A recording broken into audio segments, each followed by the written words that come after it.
Ever since the Flintstones debuted in September of 1960, mankind has suffered with one, and but one question alone. What if the more primitive peoples of the world were just like us? What if they spoke like us? What if they joked like us? What if they used animals to power their machines because they don't have electricity like us? Hey, Tack, look! It's a sheep motor. If you can get that sheep to run, the motor will work. Well, Tack and the Power of Juju is a game that attempts to answer these questions and more. So let's take a look in my review.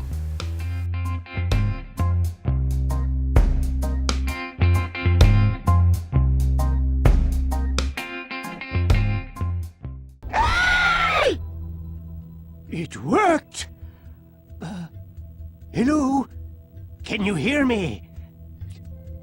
You do not speak, but I see that you listen. You look so strange. Your clothes, a power stick you hold in your hand. I have never seen a Juju like you before. Nickelodeon, the children's television network, had been dabbling in video games based on their original programming for years, but by 2003, Nickelodeon had come to a crossroads. Video gaming was more popular than ever, but the games based on their properties were just not doing well critically or commercially. The decision was made to go all in and develop a video game from the ground up, not based on any existing program on their network, so Nickelodeon partnered with Avalanche Software, and Tack and the Power of Juju was the result. A completely original IP by Nickelodeon, born in a video game console, a first for the network, and an unprecedented move at the time. The story revolves around Tack, the runt of the tropical bushmen Poopanunu people. Yeah, Poopanunu. In the Poopanunu.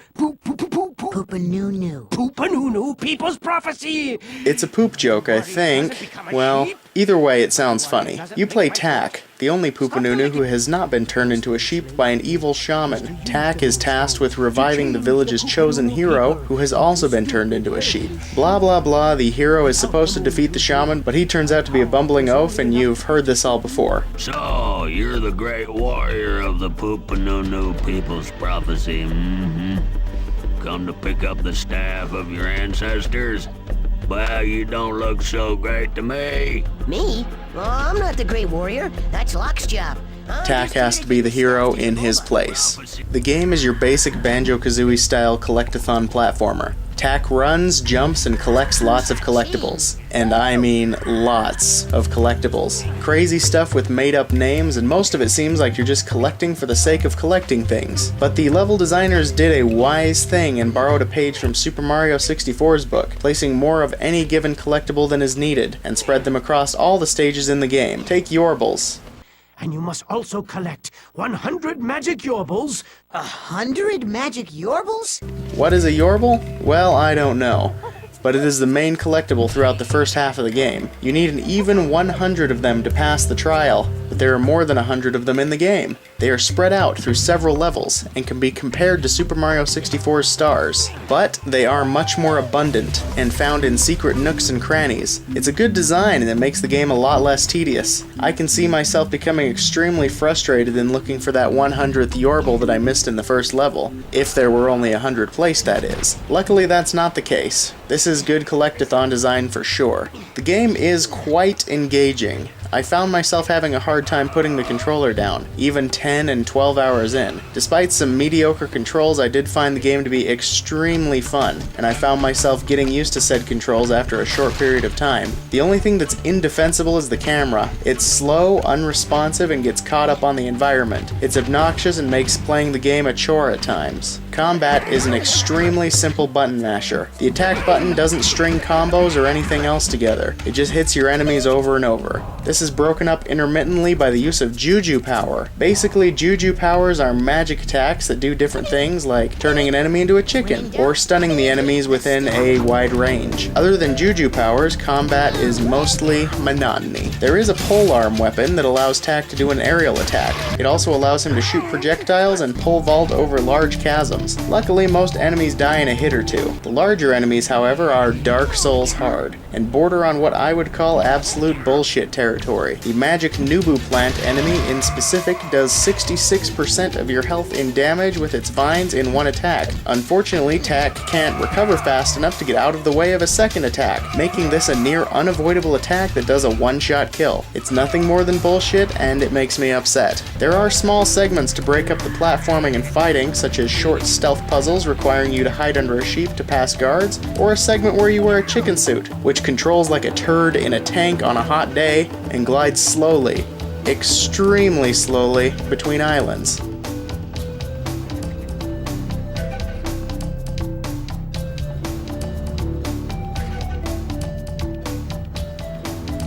There is also a snowboarding minigame that feels eerily similar to Tony Hawk Pro Skater, and is oddly well fleshed out, complete with tricks, alternate runs, 2 maps, and secret areas. I found myself playing these minigames over and over. What's even better, they're not necessary to the game whatsoever. These are minigames for the sake of having minigames. A true piece of gaming that's here for the sheer fun of it, and no other reason. I love that.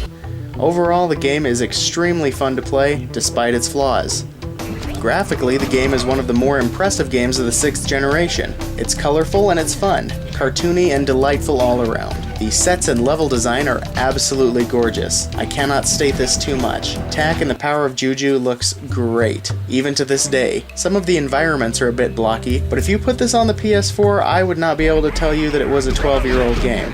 It has some rather advanced features as well, such as cloth simulation and soft body physics. Tak's hair feather actually changes color, and that serves as a health meter. This feature is something we see a lot these days, but back in 2002, this game was advanced. My only gripe is that the various levels and environments look very same-ish, very similar. The game takes place largely in the jungle, as Tak is a bushman that lives in the jungle. He lives in a dense rainforest, so the graveyard level is a jungle graveyard. The cave level is a jungle cave. The island level is a jungle island. The only levels breaking this up, really, are the snowboarding minigames, which take place in a desert and a snow-covered mountain. There is one other desert level, but again, it's very tropical feeling. This isn't a game-breaking thing. It just makes the game feel like it lacks any real variety. And progress is more difficult to track because you always feel like you're in the same level. Good thing the level design is sound, and all the levels play very differently. The character design is absolutely fantastic, and the animations in-game are beautiful.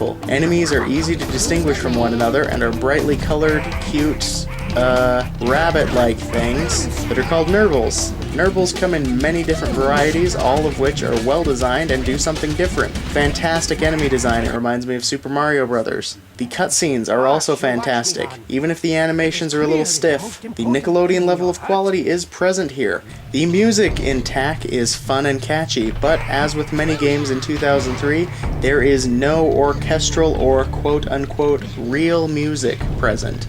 It is all MIDI and electronically produced music. When compared to the rest of the game, the level of quality in the music is pretty low. Even though the tunes that play throughout the game are great and catchy, it's obvious they were churned out from somebody's PC rather than getting together a real band to play the tropical beats live. The voice acting is also great, with the legendary Patrick Warburton and John Kassir, who voiced the Crypt Keeper, lending their talents to the voice cast. Tak does his job rather fantastically. However, this is an early 2000s video game for kids, so Tak has no shortage of catchphrases which do get rather repetitive after hearing them repeat themselves for hours and hours on end. If I have to hear, When in doubt, take the stick out. one more time, I swear to God. At the end of the day, Tak and the Power of Juju is a fun collectathon platformer with amazing visuals, a ton of content and replay value, and a whole lot of heart. While not a perfect game, it is a hell of a lot of fun, and you'll find yourself sinking hours into it without even noticing the passage of time, and that, my friends, is the hallmark of a solid game. I give Tak and the Power of Juju a 4 out of 5. Oh, gross! Is that Locke? Is he gonna be okay? No, he is going to be the opposite of okay. Well, there you have it.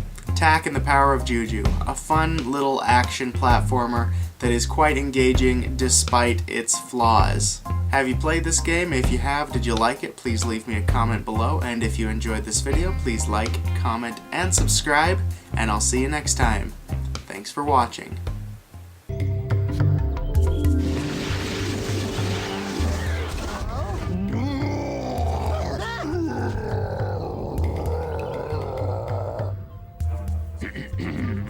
Why, hello. So glad you could stop by. Lovely breeze here in the treetops today. Smells of yummy, fresh meat. I don't smell any yummy fresh meat.